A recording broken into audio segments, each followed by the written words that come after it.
Assalamualaikum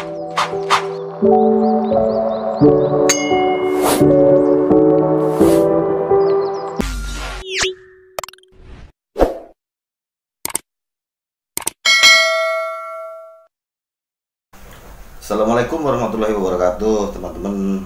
Alhamdulillah hari ini bisa kembali berjumpa dengan saya Yudi Ahmad di channel Om Yudi Channel ya. Hari ini Om Yudi masih mau mengupas tentang kasus Vina, teman-teman, karena kasus ini lagi viral ya, dan saya selalu melihat di TV atau di media sosial.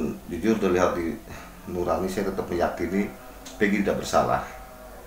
Saya berharap Peggy segera bisa dibebaskan, karena minimnya barang bukti dan juga penyidikan polisi yang menurut saya kurang profesional ya. Jangan sampai kasus ini menjadi pertanda buruk bagi penegakan hukum di Indonesia. Kita juga pengen institusi kepolisian di negara kita berjalan dengan bagus, fair ya, tidak menimbulkan citra buruk di masyarakat. Kemarin saya juga setelah kita kupas dari pengacara kondang Hotman Paris, nah sekarang saya kemarin melihat langsung pengacara kita juga ya, Otto Hasibuan. Pak Otto ini luar biasa, Pak Otto ini. Beliau juga banyak membantu ya, berkecimpung di Ketua Peradi, komunitas pengacara, dan dia juga memang saya lihat orangnya agak lurus lah, baiklah menurut di mata saya ya, Pak Otto Hasibuan itu. Dia pun menyatakan bahwa ketika melihat di TV, ketika melihat di konferensi pers di Polda Jabar, dia melihat sorot mata Egy jelas. Dia berani mengatakan, tidak mengakui saya bukan pelakunya di depan begitu banyak orang ya, depan sorot kamera banyak. Dia meyakini bahwa Egy bukan pelakunya, Peggy. Jadi intinya bukan Peggy yang ini. Nah, kita dengarkan apa yang disampaikan Bang Otto Hasibuan ya, seperti apa dia menyampaikan tentang Peggy ya, tentang kasus Vina. Mari kita dengarkan baik-baik. Bang Otto melihat kasus Vina sendiri seperti apa pandangan Abang? Vina?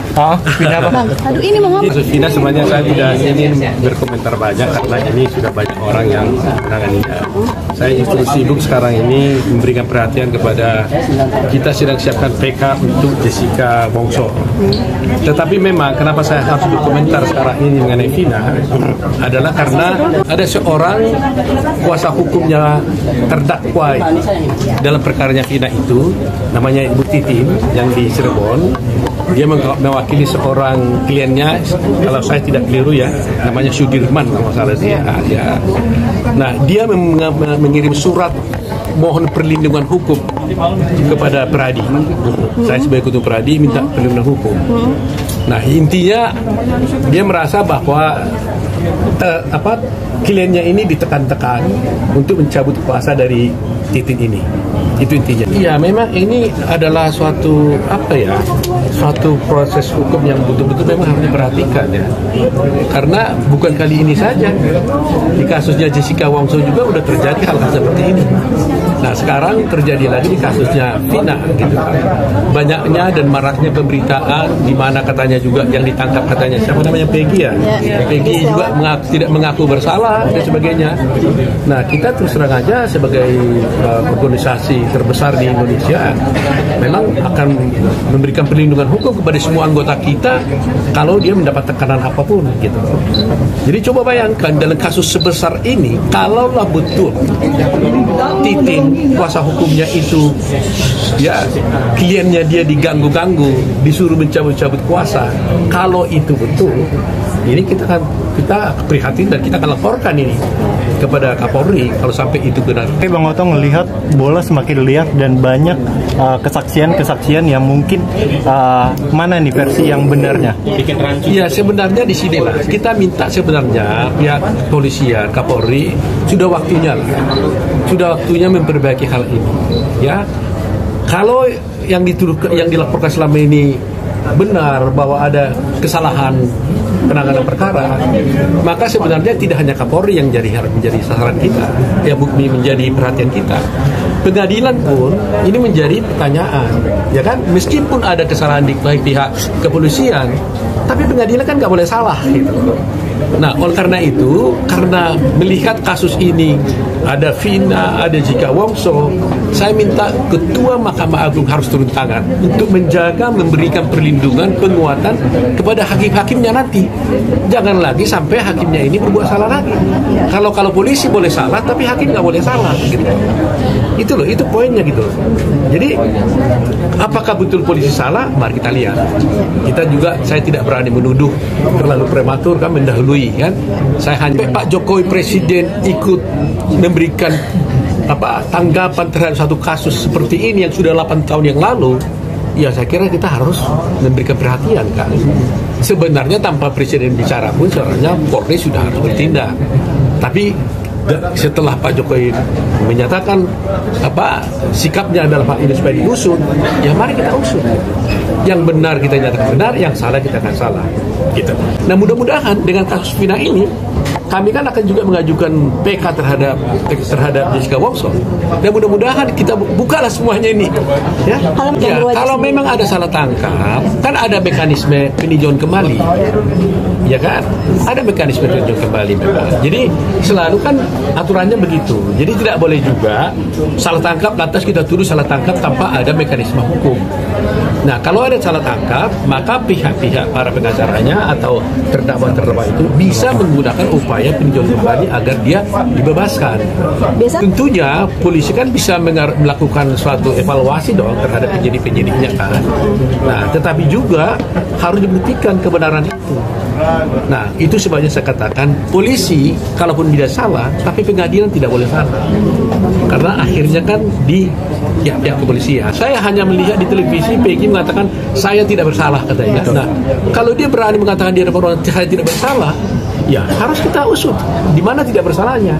Saya juga mendengar ada orang di media saya baca gitu, katanya ada beberapa orang saksi yang menjadi alibi yang menyatakan bahwa pada waktu yang bersamaan sebenarnya pada waktu terjadinya pembunuhan itu katanya si Peggy ini tidak berada di tempat tapi ada di tempat lain.